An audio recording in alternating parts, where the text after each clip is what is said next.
everyone. This is Eric Glazer, and this is Shared Purpose Connects, Population Health Executive Roundtable, and our live recording of our next Bright Spots in Healthcare podcast. If you have not yet subscribed to Bright Spots in Healthcare, just type that into your podcast app. Every week, you will get an interview where I have a conversation with a leader or a set of leaders in healthcare.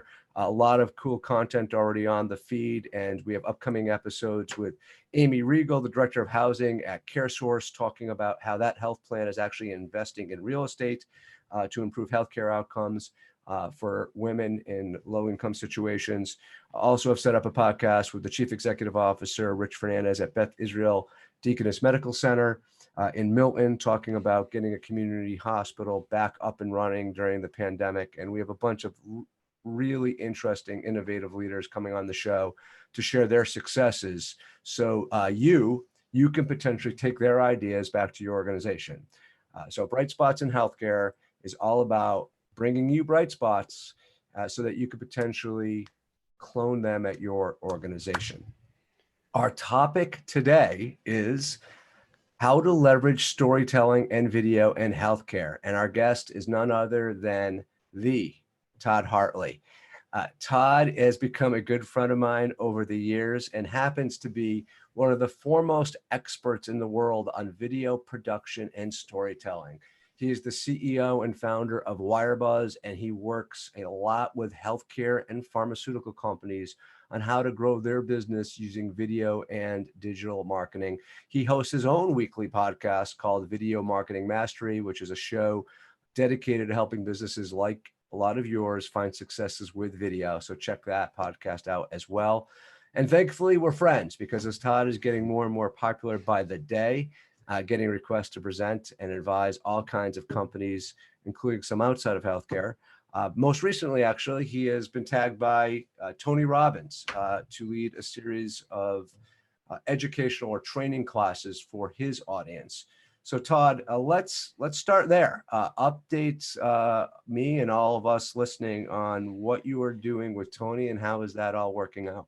First of all, Eric, this is a lot of fun to get to do this with you. So thank you. And yesterday was a pretty cool day. I hosted a webinar for Tony and 1,500 of his internal team members. And that was awesome, teaching them how to use the power of video to sell remotely and engage prospects and move them through a buyer's journey.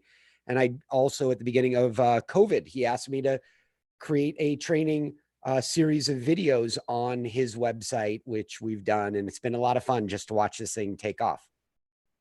It's awesome. Congratulations on that. That's really cool. Yeah. So let's talk about video. Why is it such a powerful tool in healthcare today, especially given the current climate driven by COVID-19? Yeah, it's really interesting. Before COVID, 82% of buyers, and this is across all market segments, said that they are not interested in interacting with a salesperson until they're ready to make a buying decision. So everybody's on this like journey. We go through a journey when we're making a buying decision in B2B, especially in the medical space. Like access is totally denied for almost 60% of my clients who are in, they're in the medical space. They can't physically get out in front of providers and interact with them. So the climate is different, and video enables a gatekeeper to consume the content without literally having to have a salesperson in front of them, which feels icky. And in this new world, this is how we transfer information. And I actually think this new world started in 2004 when the content marketing revolution took place. But a lot of people are just coming to the great awakening right now, and direct to patient video is also a channel for educating them. Think about this, Eric. All we're really doing in the marketing and sales part of the business, or in the provider educating patients part of the business, is maximizing the way we educate people. It's the knowledge transfer from your head, if you're the company, into the provider's head. And that transfer happens effortlessly in video. People are 4 times more likely to to watch a video than to read text, the viewers are going to retain 95% of that message instead of 10% from text. And after watching, people are 85% more likely to buy. So we always have to be thinking how we optimize the transfer of information, and people prefer to learn through video. All right, interesting. So I heard my one big takeaway there, especially if you're a payer provider and you're thinking about patient engagement, 4 times more likely to watch a video than read an email. Wait, that's, it's funny when we're talking about this, really, if a company goes and looks at how long their customers are on their website, it's such a small amount of time that nobody can make a buying decision and be inspired, because they probably spend 42 seconds or at max like a minute and 11 seconds. And we all know from going through the sales messaging that we need to transfer that it takes more time than that. So in this new world, the way that you slow people down and pump the brakes when they get onto your website is you put a video on there, because you'll double the amount of time that you get to influence them. And that pays off considerably as time progresses. Okay, very cool. By the way, something I forgot to mention, all of you who are listening live or watching live, Q&A modules, most Zoom interfaces on most platforms, it's at the bottom of your screen. My lead producer, Sherry Keels, is monitoring that. I'm also monitoring it on my second screen. You may see me looking away from the camera every so often. That's my second screen here with the Q&A module. You could definitely feed us questions, and I'll try to bring them to Todd live. I know some of you submitted questions during the registration process. We have those listed as well. We'll try to get to a lot of those throughout the flow of today's discussion. So Q&A module at the bottom of the screen. So Todd, why are healthcare companies underutilizing storytelling if they're so effective right now? That's a tricky question. A lot of the people that run marketing teams in the medical space, they are the ones that understand the medical science.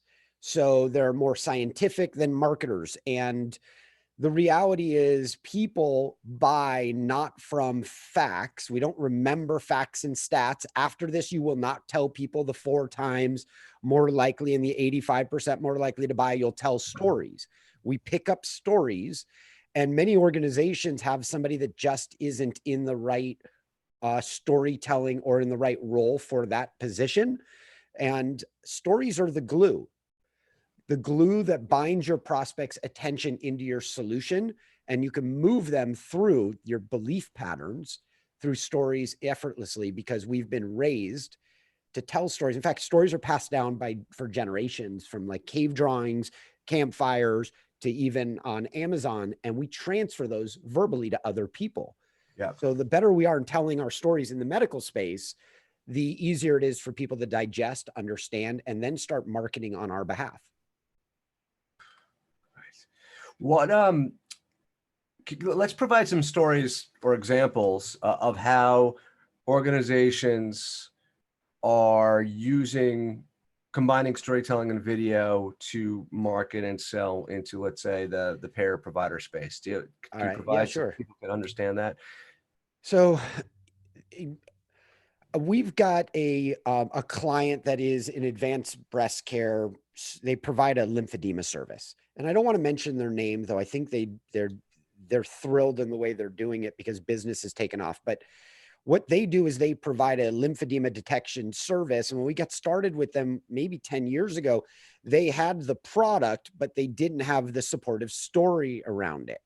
And so to the consumer, or to the healthcare provider, it was a disconnect, because the provider really didn't know. They had a device, but they didn't know how to put it into their practice. And then they didn't know how to explain it to patients.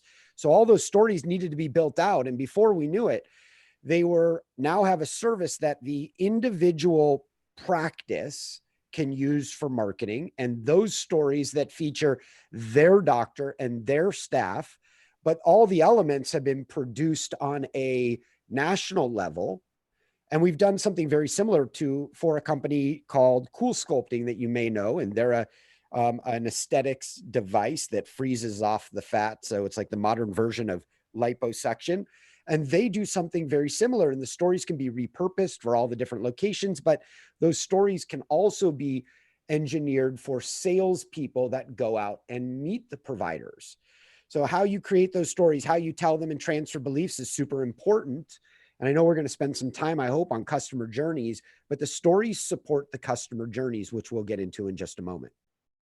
Yeah, so I want to go there next, or almost next. I want to just take one question from the audience because I think it's on related to this answer. I mean, what are some of, if you could break it down for folks, the keys to the impactful story? And it maybe it's not one size fits all, but length, major components, the punchline, etc. Yeah. This is the question I get asked. See, all those are, Eric, 15-minute conversations, each bullet point you just gave. And like a physician, I want to make sure that I'm giving advice and I'm not providing malpractice. So it's tricky. There is no optimal length for a video. Every marketer that gives you this video should be like under 2 minutes or a video should be 87 seconds, it's wrong. And my company does 3,000 medical videos a year out of these back rooms over here, the editing. We look at the data. Your decisions are all in the data. And what we see are longer videos, even though this is a violation of conventional wisdom, longer videos create buyers because you have more time to transfer the beliefs. And if it takes your company, somebody who's watching right now, if it takes your company an hour to explain to a surgeon, like a bariatric surgeon, how this device is going to affect their outcomes, you're not going to be able to do it in a 2-minute video. But you have to get really good at understanding what stories you need to tell and how you move people in a binge-worthy way, like Netflix, from one story into the next story into episode 3 and so on. So the first story that you should be telling is really an overview, which is based on roughly 5 components. And those 5 components are, what does this persona that you're selling to care about right now?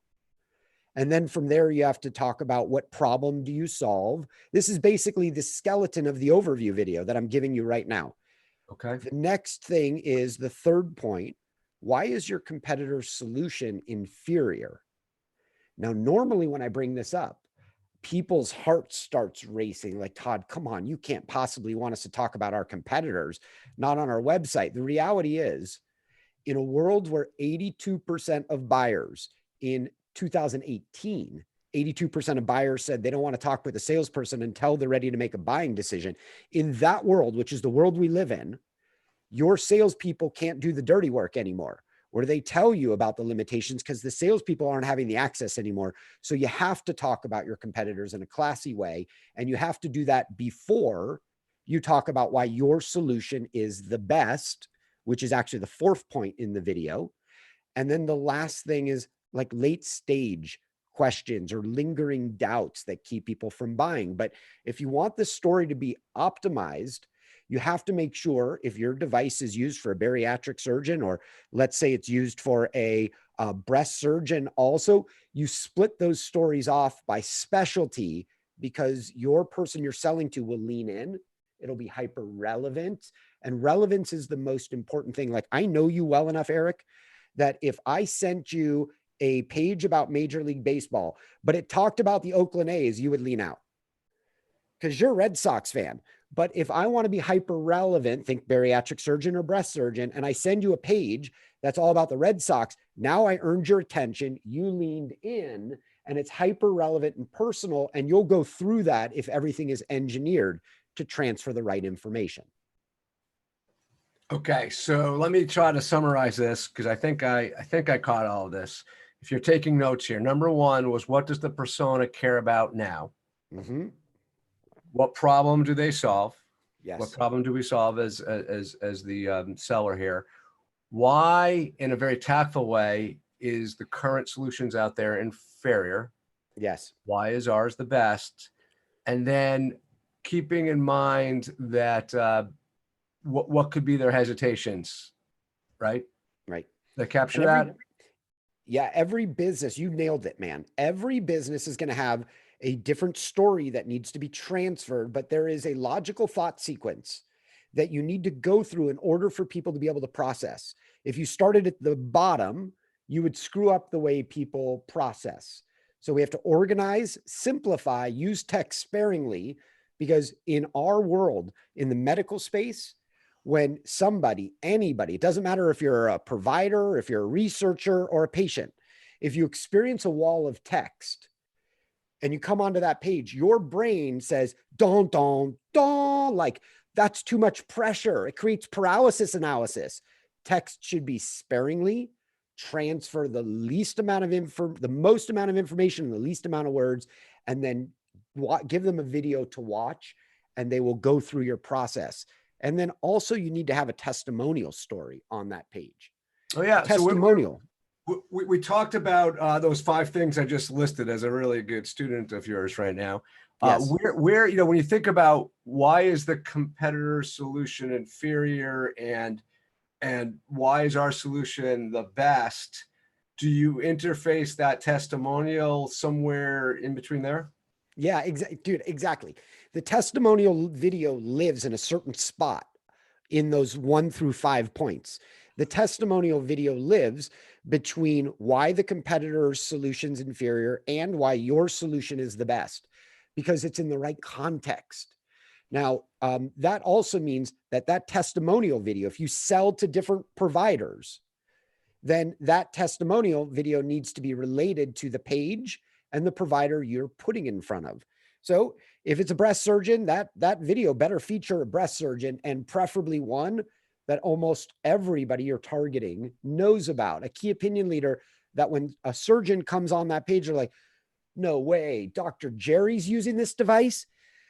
I got to watch what he's doing. And they watch the video, and you transfer those beliefs to them, and you do it not like, Eric, you know, when you see a testimonial and it's got somebody pushed up against a wall, like they're in a police mugshot photo, it's like, they're like this and they're uncomfortable. We don't want that. You want to tell stories like they're on television, because we're all children of the television generation. The goal is to be massively persuasive and to get them all the way through the end of the message. So you've got to get somebody on camera talking.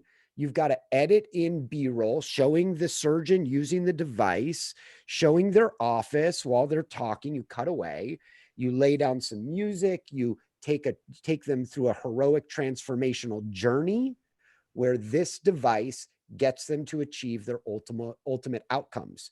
It's a breakthrough moment. And when you structure the stories that way, it resonates with that type of customer. Let me see if I could put you on the spot here. And I'm going to, as a follow-up to this, for those in the audience that spend a lot of their time figuring out how to engage consumers, AKA patients. Yep. And as I say that, I'm just going to pause for a moment and remind folks, Q&A module at the bottom of the screen. You could continue to throw your questions in there. I know some of you see chat there. It's much easier for Sherry and I to organize all the questions through the Q&A module versus chat. So click on Q&A, submit your questions, and we'll get them to Todd. So could you take that blueprint that you just laid out for us, which I could see as a commercial leader makes a lot of sense. And you know, hopefully folks in the audience have grabbed all of that information or will rewatch it. How do we transfer that over to patient engagement? Because it sounds like it's a very similar approach with a little bit of a different twist. Could I get some color on that for us? Yeah. So patients want to hear from patients. Everything is peer-to-peer. So if a doctor is talking about, let's say, a type of procedure, it's actually more valuable to use the doctor sparingly. And because it, you know, we have this thought about reviews have to come from peers, and you would never, if you're going through a review of something, hear from the restaurateur in the review. It has to come from a peer. Like, think Yelp. It would feel weird if it was the restaurateur reviewing it. So in this context, at the beginning, you've got a story on the top of the page. The testimonial is a really beautiful story about a patient that relates to the target audience you're trying to influence on that page. And that patient is taking you on their heroic transformational journey. So I'll give you an example. Guardant Health, which is I think like a $2 billion life science company that does detection of lung cancer, early stage. And they do it through circulating tumor cells for liquid biopsy. So what happens is, in that story, it's all about the patient because of that connection, peer to peer. It's hyper relevant. And when that patient tells the story, They're talking about their life before diagnosis. The music kicks in, you see them on their Harley, they're riding with their bros on the weekend, and then they get the diagnosis. And then you go through that pain and that agitation and that frustration until they meet their lovable mentor, which guides them through their heroic journey to transformation when they get back to their life ready to be renewed and reborn to take on new challenges. And you tell those stories that way, and it's human nature. When the music kicks in, we start enjoying, and you want your audience to enjoy, because the goal is to get to the end so they can have the epiphany breakthrough and become a customer. You could do the same thing in healthcare. We do it all day long, but you have to start with a smart strategy. You have to understand the nuances of that prospect or that patient, and understand what are those triggers and motivations, and tell that story in a really powerful way. Really, and I'm going to quickly go on a quick digression here. Those who are regulars know that I do this on the side, and I have a day job at Teladoc Health.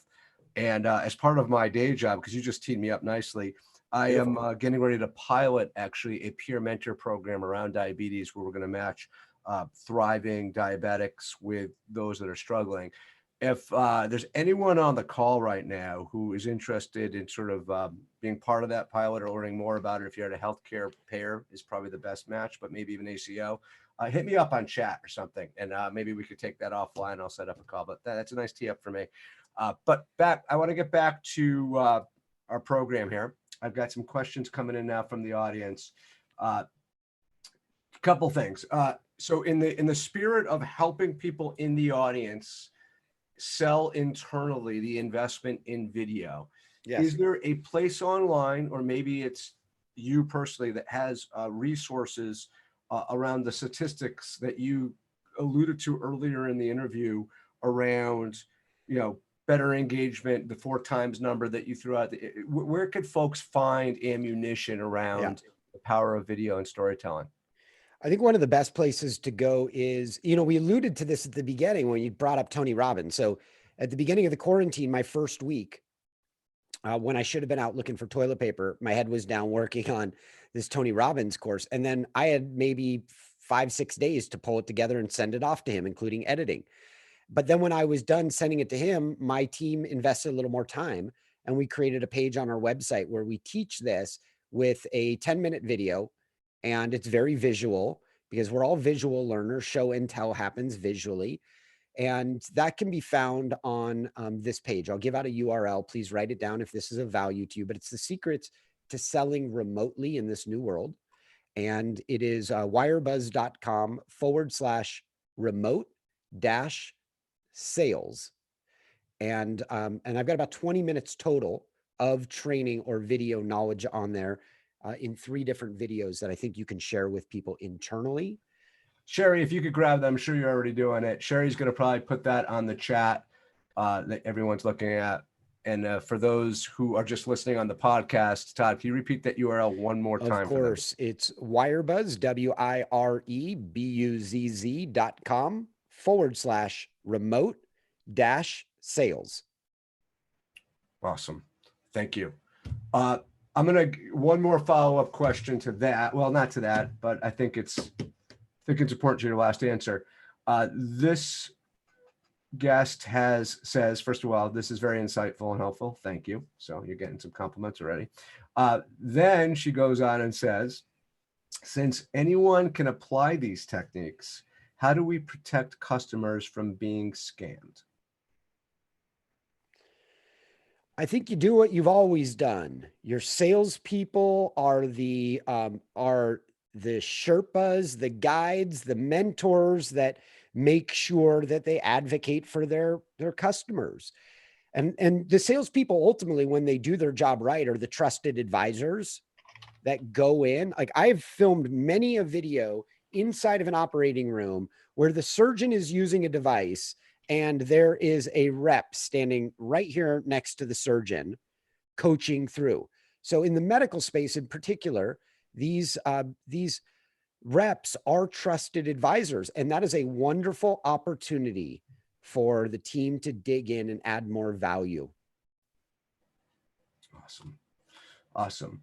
All right. We're going to go to the Eric, ROI. can I add to this? Because we've Yeah. got a variety of different people in the audience. If you're going direct to patients or in any way, please know you can do the same thing by training people online, by creating an educational course. Like one of my clients created a breast cancer school for patients, where when a patient is diagnosed, so they could better advocate for the patients and their loved ones, there's a course for them to go through, and that is where they have digitized their knowledge transfer. And you can do anything like that. So if you need to help your provider better educate their patients, then figure out how you do this in an online world. It's actually a whole lot of fun. Got it. All right, folks. I love it. The questions are pouring in, Todd. So we got a lot of stuff we're going to cover Cool. right now. And we are going to cover the big ROI question next. So we'll do that, and then we'll get to some more audience questions. Before we do that, I just want to take a quick moment for a couple of announcements for all of you. I understand, and you probably have noticed that we have expanded our programming during the pandemic. We're doing 2, sometimes 3 shows a month because we were getting your feedback and you've been providing that this has been helpful for you as you guys are working from home and going through this unprecedented time as we're all doing it together. I want to throw out this question to all of you about how else we can help. I have been talking to a lot of our guests one-on-one recently to just get some focus on, could we do anything else with our audience, with our programming to help all of you? For example, 2 people have now come up and asked us if we could potentially create forums where we could bring together payers and providers with technology solution providers in a form where the solution providers now have multiple buyers in front of them for a potential presentation, and we're streamlining and saving time of the payers and providers and finding really good technology providers and getting them in one room so they could see a bunch of presentations at once. That's just one example. Another is, a lot of people have come to me looking for talent, some of it part-time or freelance, right? Copywriters, medical directors. And I've been happy, I'm not a recruiter. I don't take fees for this. I'm just happy to connect people, right? So we're going to, as we always do, send you out a feedback form in about 15 minutes. You'll get it in your inbox. And those of you who are regulars know, I keep on emailing you to take that survey, that feedback form until you take it. So if you want to protect your inbox from lots of emails from Eric Glazer, please take that survey. It's two minutes, usually 2.5 minutes to complete. And if you want to be connected with some of the talent that I know is available out there who have confided in me, and they're either looking to change jobs or out there on the market, there'll be a place where you could check off, and I'll make those introductions. There's no fees. Again, I'm not a recruiter. And if you want to help us, advise us on how maybe we could kind of create that vendor buyer, we're calling it an innovation showcase, and really make that work for the industry to make your life a little bit easier, I'd love some help there. You could click there. Or if you have another suggestion on what we could do, it would really be helpful. We, as you know, we listen to everything, every single survey respondent says, and try to deliver on that. So I thank you in advance for taking the time to fill out that feedback form.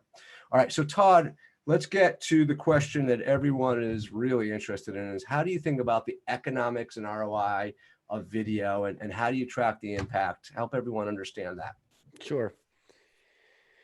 All right. So look, if you want to track ROI on your videos, you really need specific tools to do that. Now, I know that's kind of like a depressing thing. People are like, come on, man, why does it have to be so hard? But the reality is it's complex, and you need to connect things like your CRM, your marketing automation tool, your video player. Can't be the YouTube video player, because you want to track on the back end who's watching, and have your sales team be notified if people are going past like 80% on your videos, because that is an indicator of buyer's interest. In this world, that is the digital body language that a salesperson knows. So in our office or in our clients' offices, when somebody goes through a video on their website, to their phone, the sales rep will get an alert that says, John from Cedar Sinai just watched, or Dr. John just watched 98% of this video, and here's his contact information. And that's how salespeople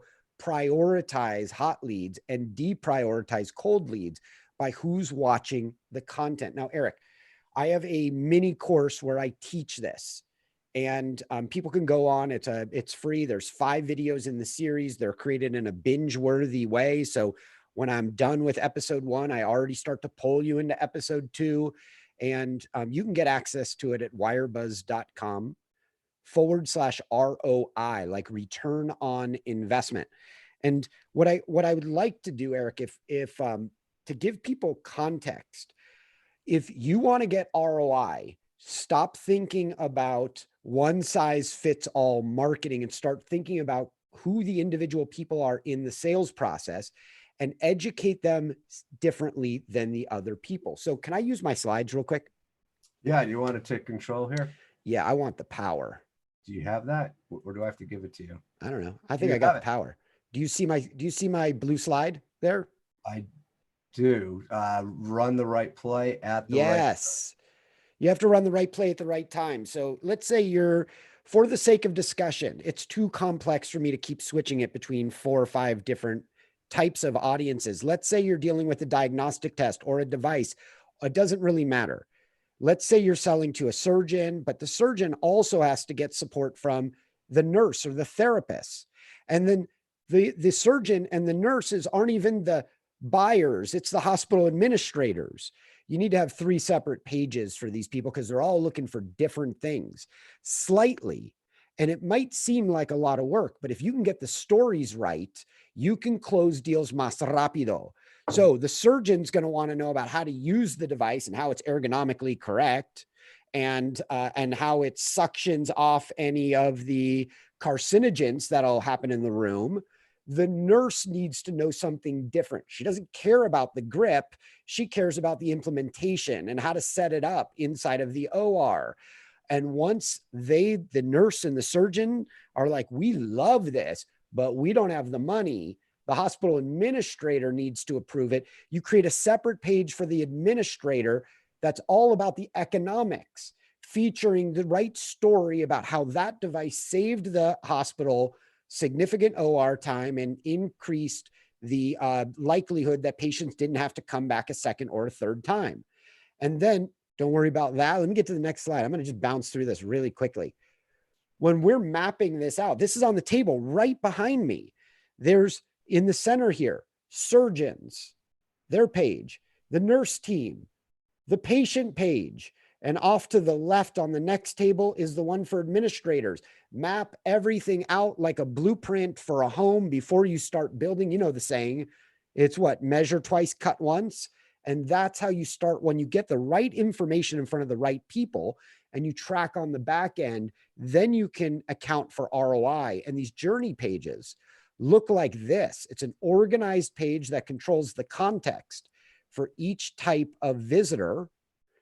And as somebody goes through, Eric, we taught this earlier. May I have your permission to, in 3 minutes, visually show what we taught people earlier? Yeah, About, go for it. okay. So right here, the first thing, if you want momentum, you got to get the right thought sequence.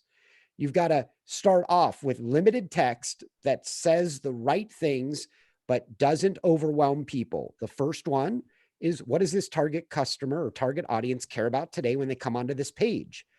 Followed by, inside of that same area there, that gold star, what is the real problem you solve? And then once you address that, you move them to step 3. What are the bad options for getting it, which are competitor weaknesses? And then and only then can you talk about why your solution is the best. Now, where most companies stub their toe is this step, 4th step, is where they start. But they haven't aligned and they haven't discussed the problem. They haven't agitated the problem and moved people through the process. And then you discuss the late stage lingering doubts. So here's how you run this like a play, like a rock star. If your team meets with a surgeon tomorrow, they go in and they go, oh, I'm going to meet with a surgeon. Okay. Send off the device page for the surgeon to review before the meeting. When the surgeon says, we love this, but we got to make the argument for the economics, great. Here, send this to the administrator. And when you do that and you organize these things, you start to experience ROI in a really unique and powerful way. But tracking doesn't happen until you connect the video player with the page. They have to communicate. And the page and the video player have to communicate to your CRM. Like, think it has to be like with your Salesforce, if that's what you're using. And all of these tools are aligned. And now you've got a trackable way for ROI, and you will see revenue goes up really fast when you educate people the way they want to learn. That was great. And just a reminder, we're recording this, guys. It'll be up on YouTube within minutes of the end of the show. I don't know, Sherry, if you have the ability from where you are to share that link. And we'll email you all a link to the recording on our website too when it's available to us via Zoom within the next 24 hours. So you could get those slides and pause on them. I'm going to summarize what I took away there, Todd. My big takeaways that I think are the most important. Number one, it's about the customer first and foremost and what they care about, not you. So that was number one that I took away. And two, because there are multiple stakeholders or customers in the sales process, you need to write out a journey map for each one separately. So the key is to really understand journey mapping and spend the time and effort to do that. We do some of that in the production of these kinds of events. So I'm a little bit familiar with the approach. It gives you much more control and allows you to anticipate much better what's going to happen, right? But it's first and foremost is you try to put yourself in the shoes of those stakeholders versus the other way around of thinking about, oh, I got to sell this and hit my number because I got to report to my boss in 2 weeks where I'm at with the quarter, right? So Eric, here's the other piece to this is where to get started. It could be overwhelming. The place to get started is your best salespeople, because your best salespeople have massive repetitions in front of your prospect. So they've already optimized the path to yes, and they switch between these different personas all day long, and they know where does the story start, what knowledge transfer needs to happen for somebody to be ready to say yes. Map it out with them, and you'll be light years ahead, because typically I'm the silo breaker in companies. I'm that dude that brings the marketing team and the sales team that don't like each other together for that express purpose.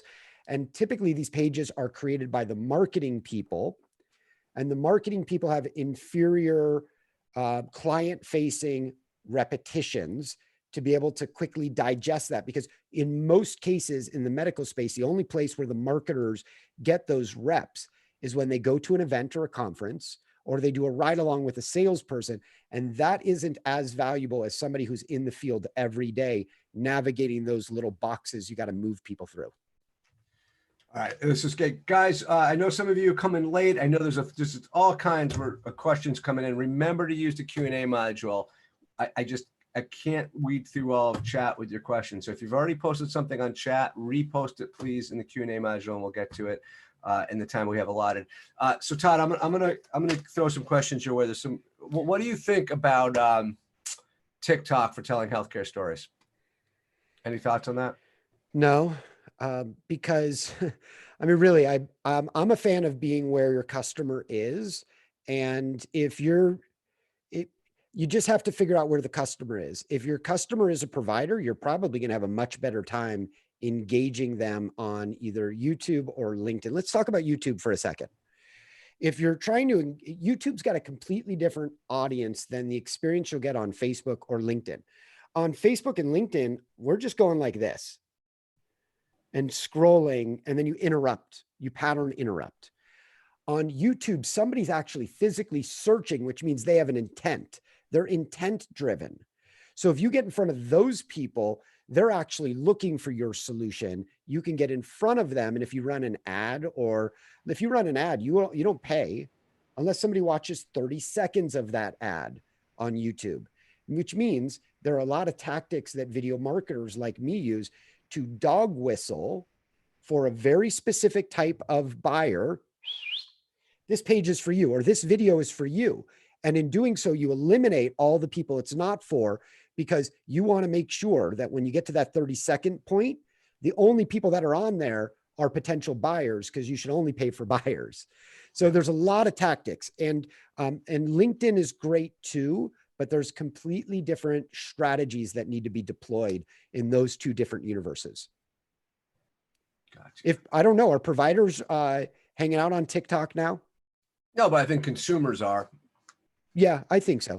So maybe, in your peer mentoring example that you teed me up so nicely for, they could be there. Is my guess where the the question was coming from. Let me ask you, there's a bunch of questions sort of around limited budget and sort of guerrilla warfare here. So I'm going to try to combine a few of them and see Yeah, if I those can are fun. tackle a bunch of these. So first of all, what are your thoughts on using scripted versus non-scripted formats to explain a service line or a type of care? And then let's just do that one. Okay, go ahead. Okay. Because that's an important topic. So I think the question is, am I in favor of creating scripts before you film it? Is that the question? I think and so. having somebody read from a it's okay. I'll take it.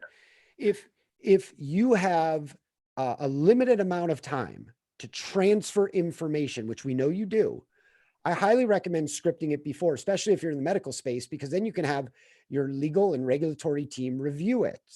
And then it goes into a teleprompter, and then you have somebody read it like, I don't know, each paragraph like 5 to 7 times. When I did my Tony Robbins video at the beginning of the quarantine, I read in 10 minutes, the 10-minute total thing, we counted 61 times where we started over on different paragraphs and kept going. So all you're really looking for is one take per, like, let's say paragraph. That's awesome. And when you edit it together, nobody will ever know that it wasn't happening all at one time. So feel free to do multiple reps so it feels like it's coming right off of the person's head. The guerrilla warfare part of the conversation is awesome because I'm a big fan of use what you got, which means if you're on a limited budget, don't miss the power of video. It's too persuasive. The enemy of good.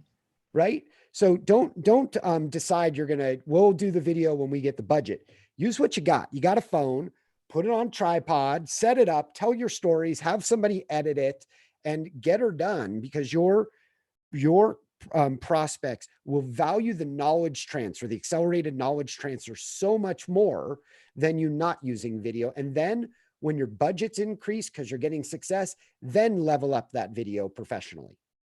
Nice. That tackled, I think, a lot of your questions, folks. Now, Eric, there's also a teleprompter app that you can get for your phone.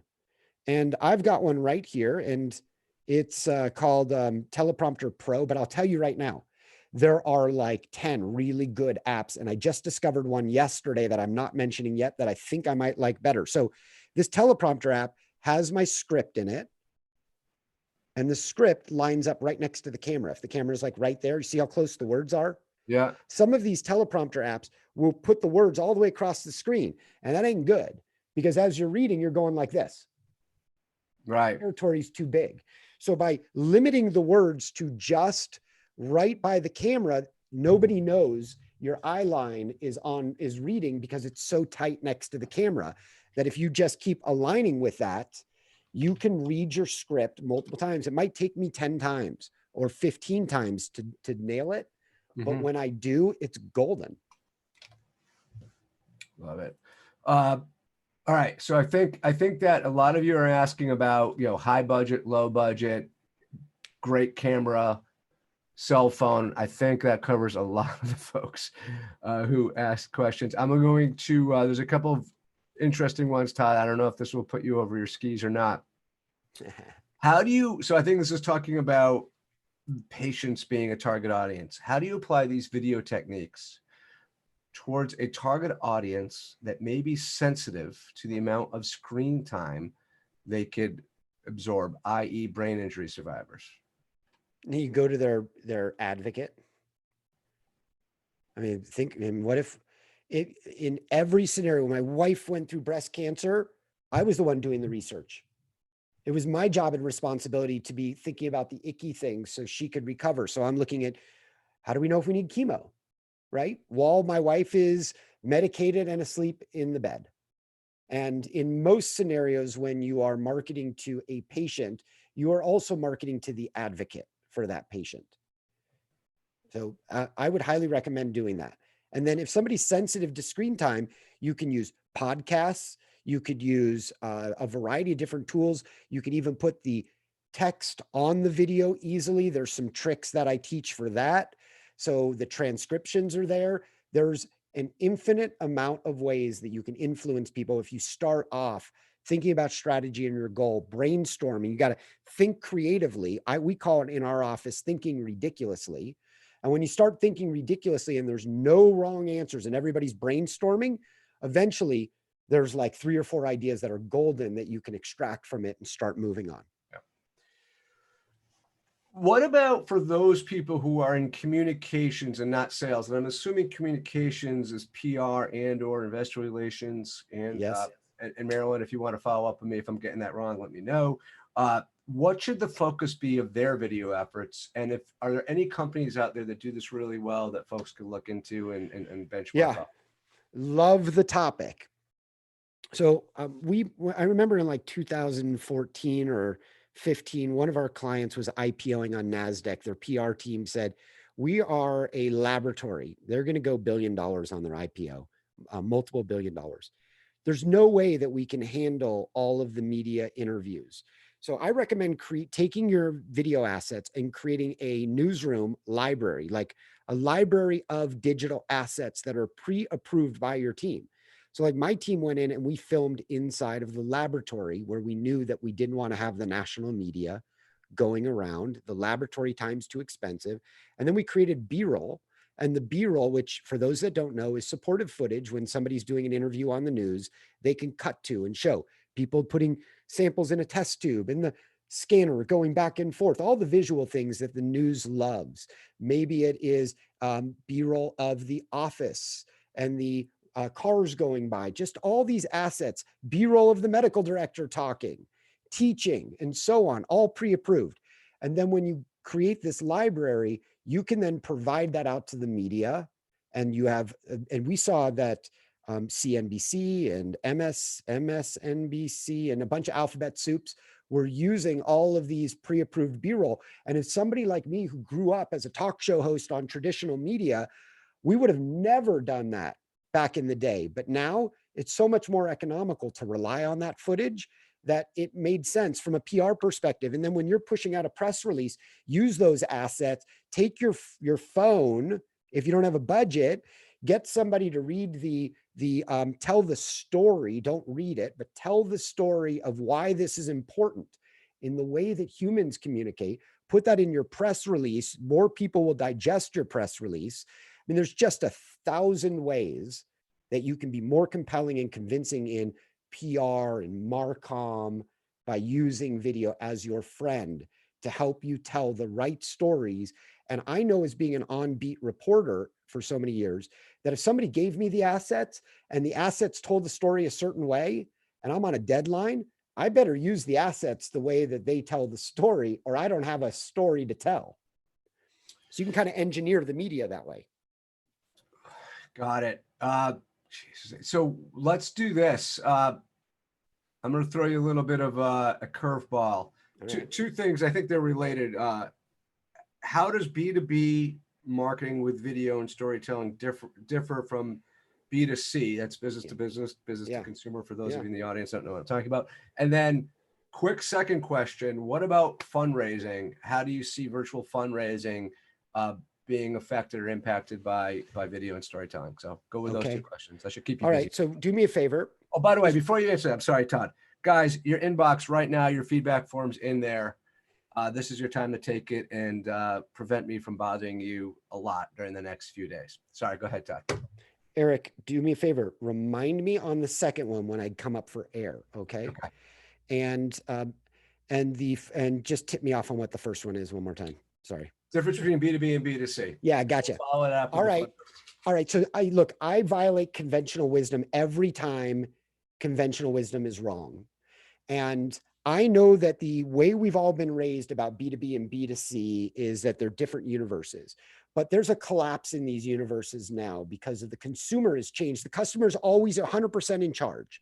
So if we have concepts of, well, you do this in B2B, but you don't do this in B2C, it's different today because people don't interact with salespeople. They go on their own journey and they have certain expectations of what entertainment looks like.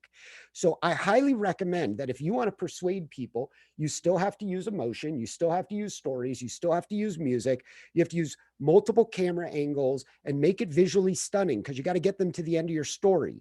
And if you entertain people differently, in a B2B than you would in B2C, you're stubbing your toe because you've got to tell powerful stories, which feels like B2C. So I know this is not the answer that people want to hear, but you'll notice in your conversion when you tell stories like humans tell stories that you'll get better results. So feel free to push yourself into that next paradigm and you'll be surprised with it. Hey, so Todd, just before you go to the fundraising, because this is the tie-in to the scripting question, so with that answer in mind, is scripting a hypothetical based on nonfiction, fictional patient story better versus an actual real patient story that's maybe unscripted and you've got someone that's going to be Beautiful. providing which Authenticity is always better every single time. Think about going on a date. And I mean, hypothetically, Eric, we're both married quite happily. But if you go on a date and the person's got a scripted story, how are you going to engage with it? Or if you go on a date and it's organic and natural, all we're doing is facilitating organic, real human connections. And typically when we do one of these types of videos where we're going to tell a patient story, we do a pre-interview, we understand the patient story, we have ideas on how we're going to piece it together. But when we're there in front of them, we don't have say this, say that. We extract it and then build it into the right story framework. Great. And what about virtual fundraising? Do you have any direct experience with that, or you certainly would have an opinion on it? Listen, I just got off a call last night or the night before with I'm on a board of a couple of organizations, and our annual events are all canceled. So guess what? We either go home and wait out for life to go back to normal, or we pull up our big pants and we decide that we're going to adapt with the changing times. Now, here's the blessing. Crisis always brings opportunity every single time. And if you adjust to a virtual selling or virtual fundraising, when life goes quasi back to normal, you're now light years ahead because you don't have to have a physical event, or you can have a physical event and you can also have a much cheaper virtual event. And both of them generate revenue for you.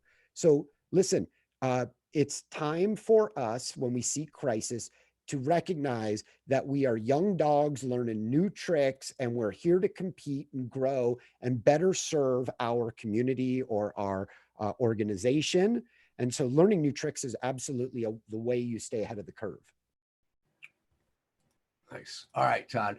A couple more. I know folks still got 7 minutes left. You probably have time to get a couple of last minute questions in.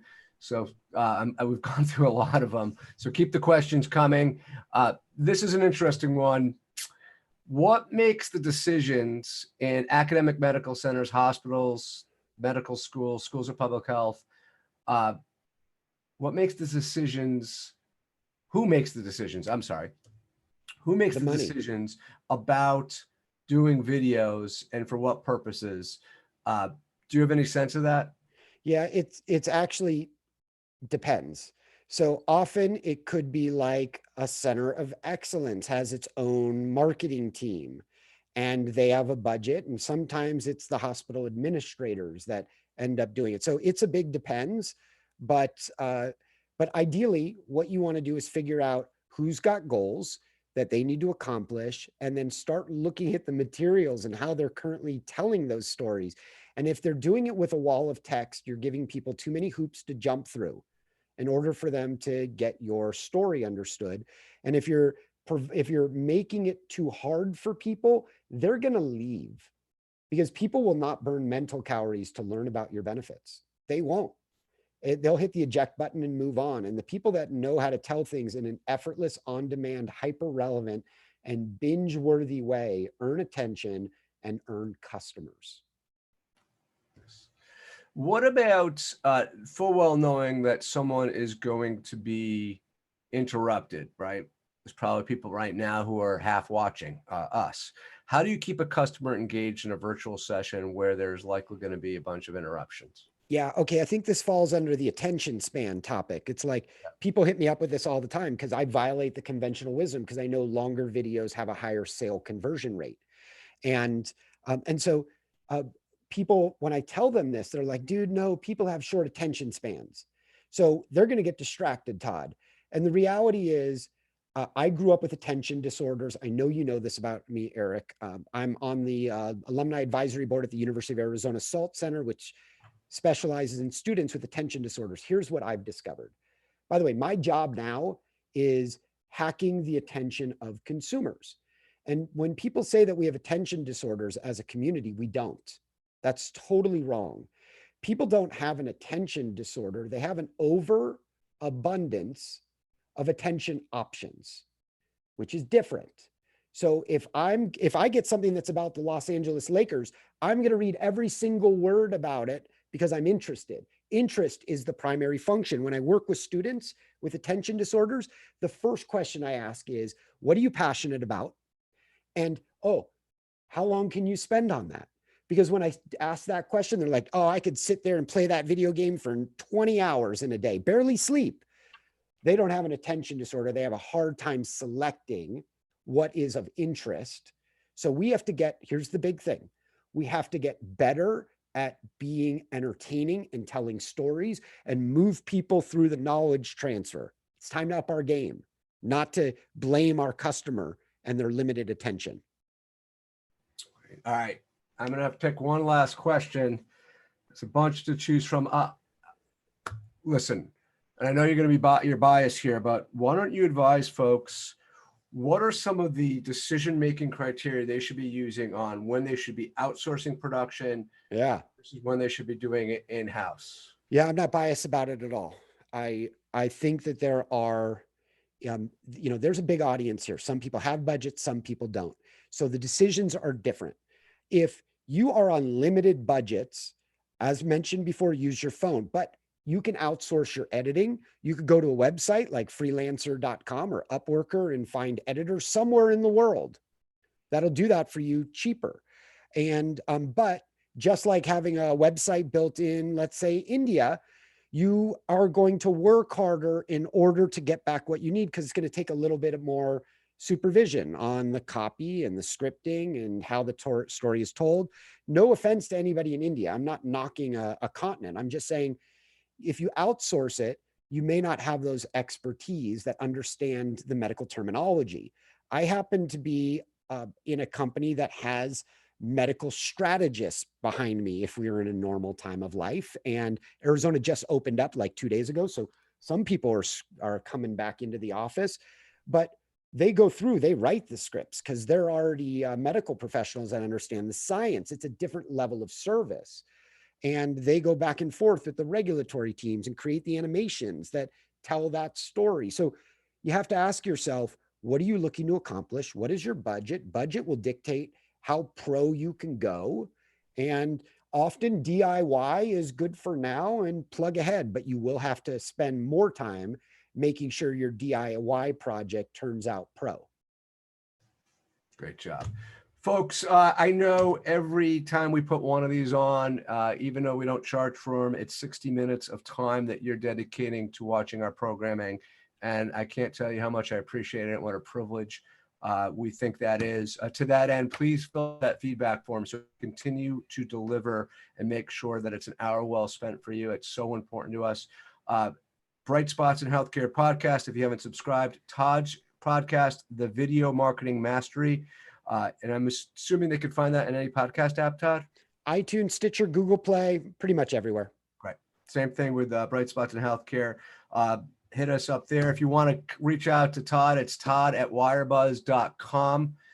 This will mark the end of our show. Have a great weekend, everyone. Todd, great job, by the way. Thank you. Real thank you for all this. This will mark the end of our show. Appreciate it, everyone. May 28th will be our next show. We'll be talking about the opportunity for healthcare organizations to reinvent themselves. It's a very high-level strategic conversation, and we look forward to seeing you next on May 28th for that show. Take care, everyone.